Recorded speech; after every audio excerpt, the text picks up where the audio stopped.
వేకువజామున నిద్రను లేచి శీతల స్నానం శ్రద్ధగా చేసి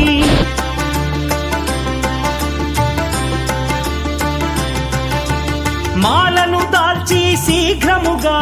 దీక్షారంభము చేసి తిని మాలను దాల్చి శీఘ్రముగా